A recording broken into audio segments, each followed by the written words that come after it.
Ladies and gentlemen, welcome to Sam Roberts Wrestling Podcast. Bada bing, bada boom, realist interview in the room. How you doing? Katie Linendoll is here. She had to do it. She had to do it. She insisted before you guys came. Of course, we're here. We're at NXT in Philly, and Enzo Amore and Big Cass just rolled through. What's the haps, gentlemen? What's the haps? We was coming off a hot show last night in the Tower Theater. Had this place rocking and on fire, and looking forward to tonight. How you doing? Isn't it crazy that, like, you guys are technically in this developmental brand for WWE, and the catchphrases and the characters and everything you're doing is big enough that Katie Linendoll has to start the interview by dropping the catchphrase. Yeah. Well, I want to be clear and concise that NXT is a brand. Mm-hmm. We've seen the growth of that, and it's been a wild experience. Working all over Florida for the past few years. Cass started out in quote unquote developmental before I did. FCW shows in front of 10 people at FCW, and then come here last night. I don't even know, 2,500, 3,000 people. So you've seen the difference. Developmental is when you're working in a warehouse in front of 10 people, and this is a legitimate show. Yeah. I mean, the more we hit the road, the more we see it around the country. People are buying the network.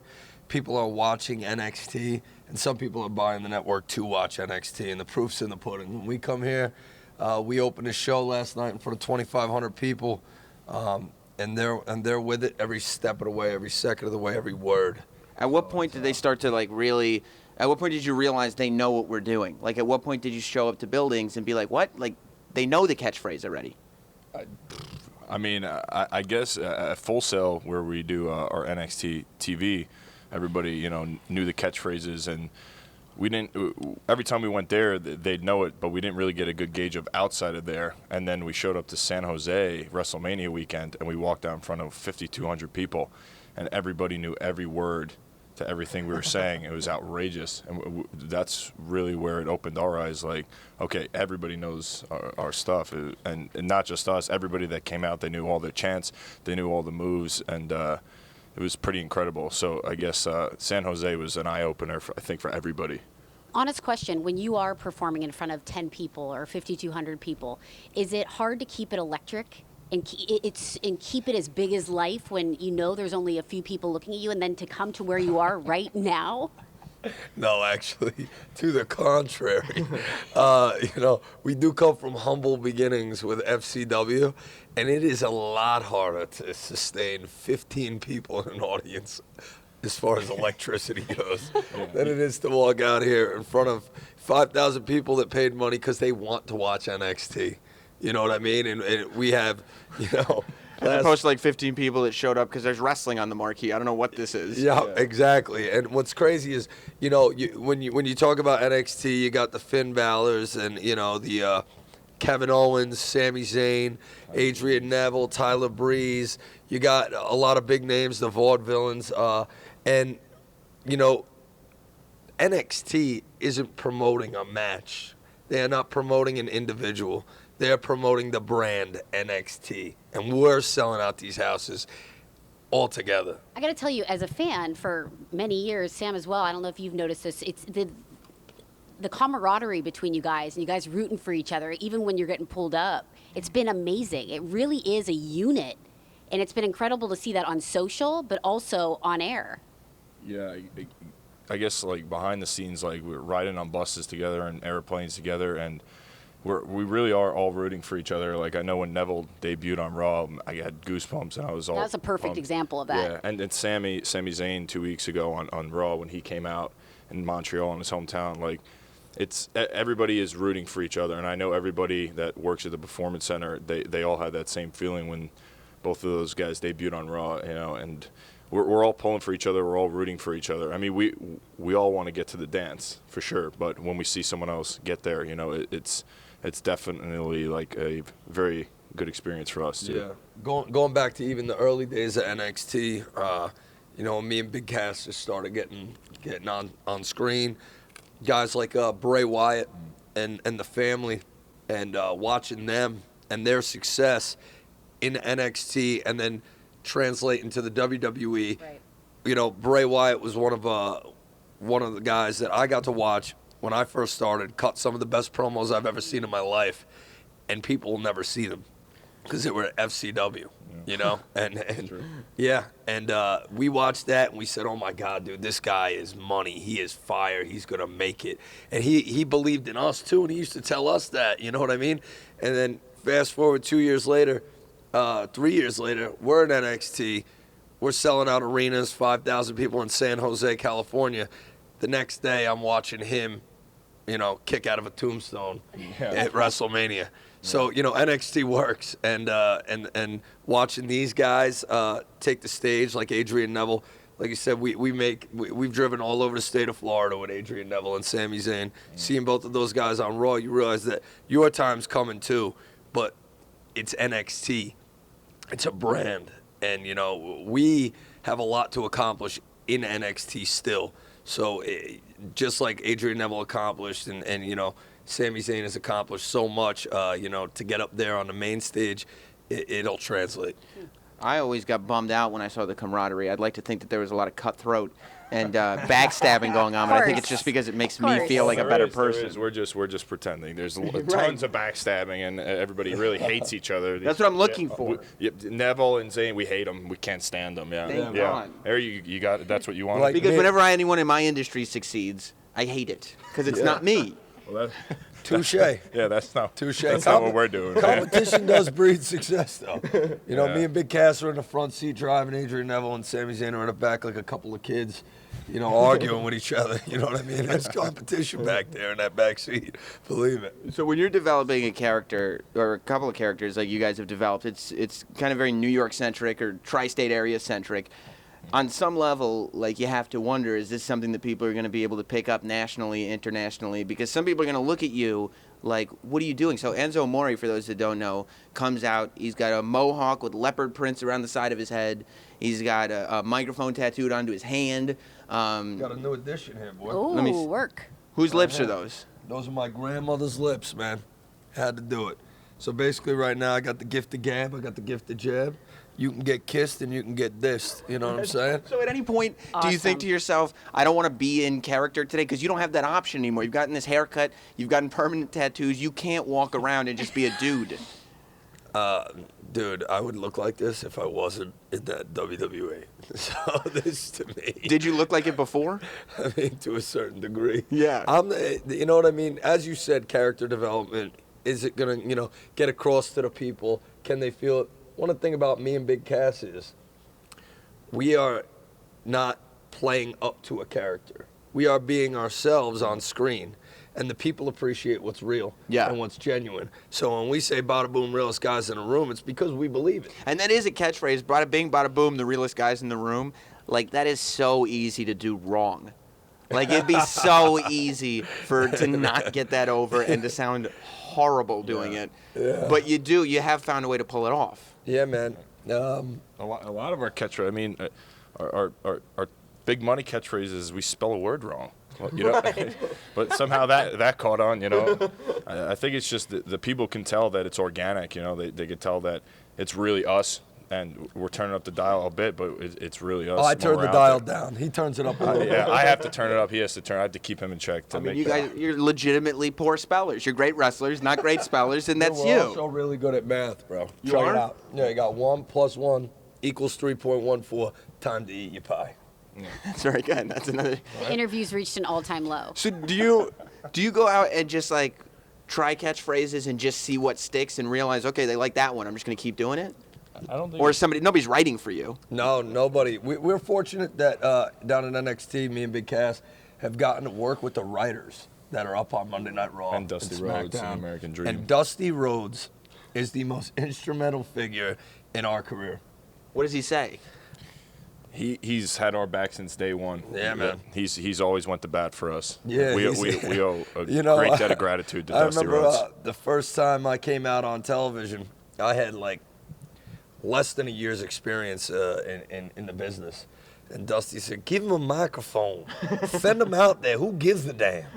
You know, and ever since then, you know, it's progressed. And then John Cena. Yeah. So he came out in his NXT debut, and he had a microphone, and John Cena just happened to be there, and he was backstage, and he came out, and John Cena was watching in the viewing area with all of us, and he said, "Who is that guy?" So he was asking around a little bit, and somebody told him, you know, you should see him and his buddy, Big Cass over there, the tall guy. He was like, they got this thing that's really good. It's really funny. And John Cena was like, really? And so John Cena asked around, and everybody was saying, yeah.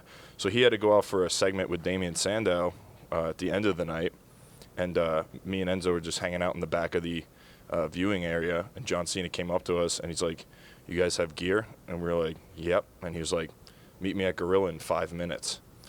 So we were just putting our stuff on real quick. We had no idea what was going on. By the time we got to Gorilla, he was already out there with Sandow, and then he just called us out, and that was pretty much the birth. That was the inception right there in front of the Full Sail crowd. Because that's that sort of we got to do or die right here. Yeah. You have no plan going in, but you got John Cena calling you out. This is the Midas touch, dude. That's what they talk about in this business all the time. It's timing.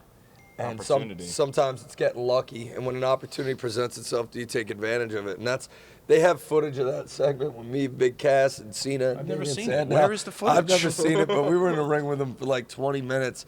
And for us, Big Cass had yet to debut on TV. Yeah. The first time I was ever seen on screen was about a half an hour ago at a taping. The fans had no idea who we were, and John Cena just happened to see me. He liked the promo that I did on the way to the ring. He was sitting next to somebody. I think it was actually Tyler Breeze. Yep. Tyler Breeze. I owe that man a lot, and Tyson Kidd. And they said, yeah, these guys are hilarious. John Cena said, can we come out? Nobody knows that story, but that really, we did a 20-minute dark segment after a television table with John Cena in front of that Full Sail crowd. Wow. Okay. That otherwise would have never known who we were the following week on TV outside of seeing me for 2 seconds get demolished by Mason Ryan. And what goes on in your head, like, when you realize this, because you have to realize right before it happens, this is the moment. Like, if we screw this up, we're finished. We knew we weren't going to screw it. We were they were out in the ring. We were standing in Gorilla, me and him. We knew we were money. Oh, we were like, we're going to crush this. There was no doubt in our minds. This is all you wish for. This is all you want. You know, we had been working with Dusty Rhodes for a year, Cass, about 2 years at that point, on promos. You know, and we had the experience under our belt of performing in front of our peers. And it's harder to make your peers laugh. It's harder to make your peers impressed than it is the crowd. Yeah. Right. Especially because they don't want to. They have nothing. They don't want to just give you anything. No. Like, if you're going to get anything from the guys that are technically competing for jobs with you, it's got to be legitimately good. Yeah. So that's why when you're in promo class or even in car rides, like, a lot of catchphrases, you just say something, and if they laugh, it's, okay, we'll try that again. Yeah. And sometimes in promo class, we'll come up with these ideas that we think are brilliant, and we'll say it, and no one will laugh. We're like, okay, we're never going to do that one again. Yeah. So that's kind of just gauging, not so much people coming up to you and telling you, man, that was really good. Sometimes that isn't very genuine. We judge it by seeing what their reaction is naturally, like on the spot when we do something in promo class or in a car or in the locker room. If they laugh or if, they can't hold back, their reaction, then we know, okay, that one's good. Right. Yeah. Talk about you guys moving up to the big dance. What's it like? Do you think you'd ever split up, go solo? You mean when they went to when they were on like Raw or SmackDown or something? Yeah. I mean, as far as we're concerned, the tag team division up there right now is better than it's been in a long time, and that's where our eye is on the prize right now. Is the tag team division. So if we get up there, an opportunity to work with those guys like Tyson Kidd and Cesaro, the New Day, who currently hold the titles, the family who I just reunited, and Eric Rowan and Luke Harper, who started off in NXT. A lot of these guys actually started off in NXT. Yeah. To go up there and mix it up in the tag division, and the Usos. The Usos, obviously. Healthy, yep. Yeah, man. There's a bunch of guys right now who are up there and they can go. So we want to get up there and mix it up and try to put one foot in front of the other and not stumble, by thinking so far into the future. This is my buddy. This is my boy. You know what I'm saying? And we've known each other for a long time, even before this. You guys have known each other since, what, 14, 15? Well, 13. we met each other a few times. Yeah. So, you know. Counts. So that counts. Yeah, That's it the does story. Yeah. Okay. Yeah. So probably since we were 15, somewhere around there. What was it like to be a part? You were a big part of the E60 special, at least on the online. They profiled you. Yeah. ESPN did a huge E60 special. They did like a whole 60-minute thing where they profiled NXT and they talked to 3 of the guys on ESPN, but did a whole something like 10-minute piece on you, Big Cass, on the website. Yeah. Did you watch it? I did watch it. I had all my family and friends watch it too, and I got great feedback on it. And it was interesting to see because all that footage is, from either 2 years ago or a year ago, and seeing how it was all put together, and then just seeing the creative meeting where my name was brought up, and seeing, I was really not in the best spot at one time. I didn't realize that at the time, But seeing that back, I was like, wow, I was really not in a good spot. I was very close to not being here anymore.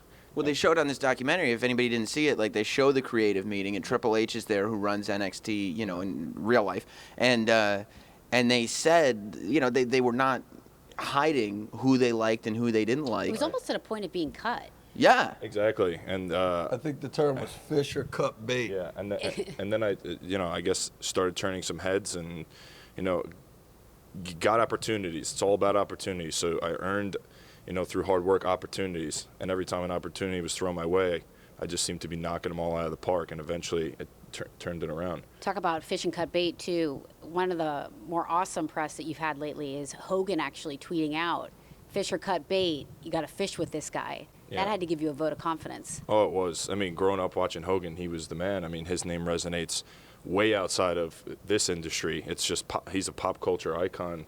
Hulk Hogan, the best of all time, and he's there saying that I'm on Twitter, which is on crazy. Twitter. He said that I was a huge dollar sign. He looks at me and sees nothing but a dollar sign.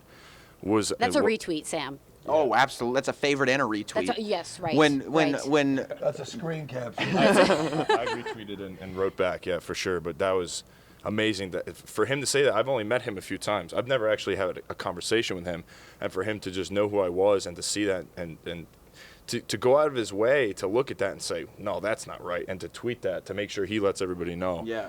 That was amazing. Man, did I really appreciate that. Yeah. But Enzo, when that happens, do you want to go on Twitter and say, yo, Hogan, he's got a partner too? Nah, man, when he shines, I shine, and when I shine, he shines. We're in this thing, 50-50 right here. Much more healthy people than me. Yeah, you're about cutthroat, man. Can we talk about that too? Like a perfect segue to talking about your lifestyle. I think a lot of people are interested in. We saw an E60 behind the scenes. Oh, yeah. Dude, you like chugged for breakfast. Yeah. What was Egg it? whites out of a Almond- carton. No, it was. What was it? It was a. Egg whites with almond milk. That's my breakfast every day. Is that for real? Is that legit? That's the breakfast of champions right there. I Yeah. disagree. I like cold pizza.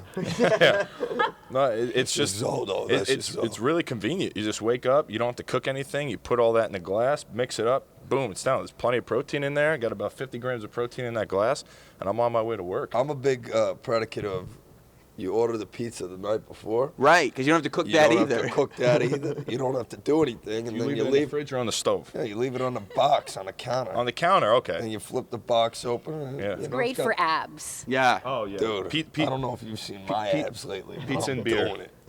That's the key. They say Trending. They say abs really start in the kitchen, and pizza, beer, donuts. That's where you want to go if you want a set of abs. Yep. Is that what you do, Enzo? Like, do you just like work out like crazy to eat whatever you want? Yeah, I run my mouth, bro. That's what I do. I got Burns a lot of calories. Yeah, like look, that. I run my mouth. This ain't track and field, but I'll throw a discus anytime. Right. He's talking about his fist. He's talking for those at Oh, home. I was The discus, Yeah. get it? Yeah. right. I get it. I get it. But for real though, what's Discus went over your head, baby. Not really. I'm not gonna throw with him. do you It's more really of like eat a like crab flat like that? hand. I'm really interested in this. Who, me? Both of you. I mean, I he eat really eats like a healthy. G. Yeah, I eat really healthy. I eat like a certified G. Yeah, he Is that how G's like in the hood? Do people are like, I got my egg whites, I got my almond milk. I'm a doesn't G. have- a G doesn't have time to eat. Right. A G's Too just busy out hustling. there doing things. Jay-Z doesn't Yeah, eat. bro. Yeah. If I find time ain't got to eat, time I'm for gonna that. find some time to do something else. Eat. I'm too busy making money. Yeah, Exactly. quick slice of pizza, get it and go. You It's listen real to, simple. Are you both hip hop fans? Him more so than me, for sure. Heavy. But yes. Heavy, dude. Cass, what do you listen to? I like me some Jay-Z, some Nas, some 50 Cent. What about when it's not hip hop?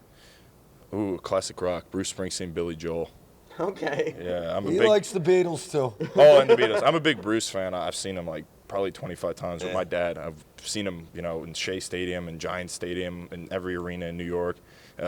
Bruce is my guy. And don't get it twisted, man. My dad was a DJ, all right?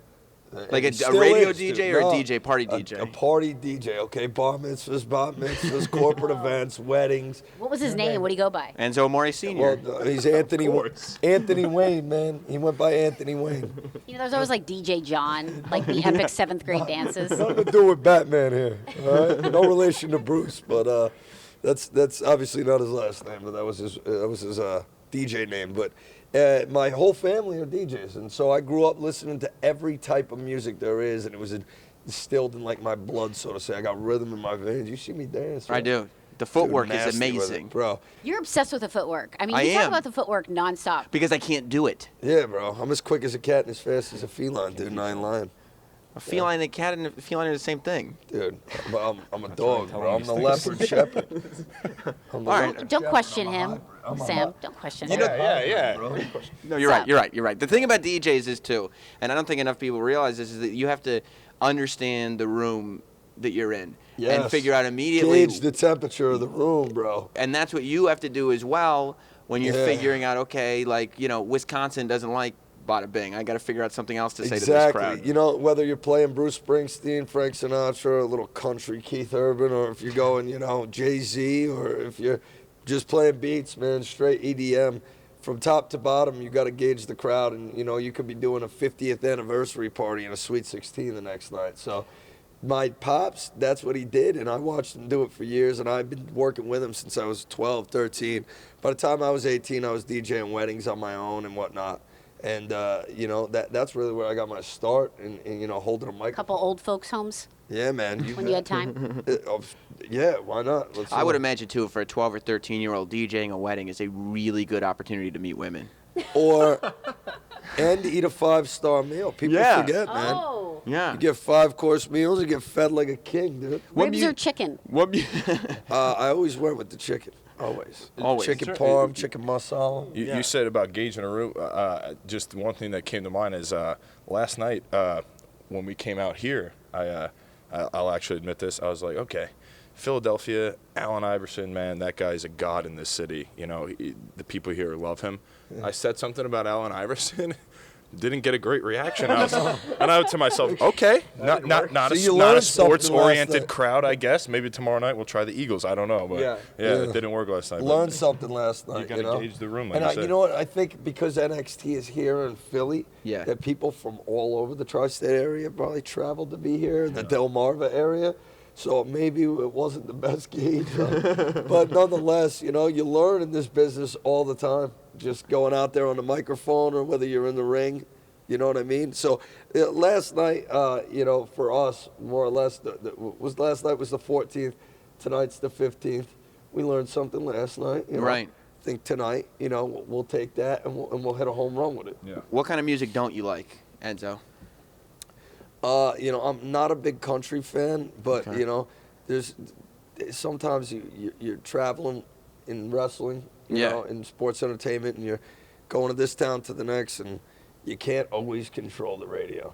So I have learned to endure and sometimes actually enjoy some country music.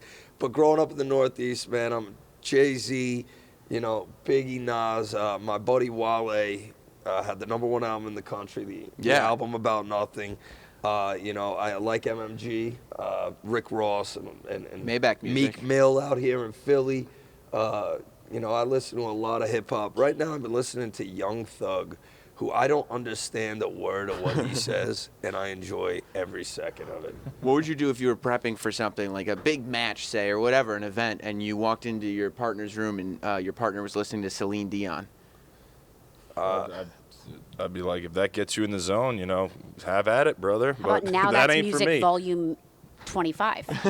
What is Little it? NSYNC Now and That's Backstreet Music? Boys. That was huge. Back- Backstreet's It's- back, all right. It's gonna What was your be favorite back. Backstreet Boy in the day? My favorite Backstreet Boy. Says a lot about someone. JT. He wasn't a Backstreet Boy dude. Just goes to show you. Backstreet Boys. You know, I'm not familiar. Was that Nick Carter guy in the Yeah, back? Nick. You got to go Nick. Yeah, Nick's the man. He got all the ladies. He was cool. Everyone loved that guy. Nick Carter, I guess. Well, listen. Yeah, I always knew the Backstreet Boy were Herbs. That's how you know you're from New York, because you're still calling people Herbs. Yeah, dude. Well, listen, you can see. Wait, can we? Yeah, we can. It's early. You guys have been so kind with your time. Yeah. What are we up to? I don't know. Can we get a promo? Whoa, on the spot. That is right on Just the give him a spot. microphone. Who gives a damn? Yeah. Yeah, man. It's Sam rock and Roberts roll. Show. That's right. Real simple. Start it Eat off those mics, regular. though. Oh, start it off regular. My name is Enzo Amore, and I am a certified G and a bona fide stud, and you can't teach that. And this right here, this is Big Cass, and he's 7 foot tall, and you can't teach that. Bada boom, realest guys in a room. How you doing? How you doing? Sam Roberts Show. We're here in the Tower Theater, okay? Philadelphia, Pennsylvania. How you doing? We came here last night. We rocked the house. How you doing? Tonight, we're going to do the same. How you doing? Tomorrow night, Albany, New York, How you doing?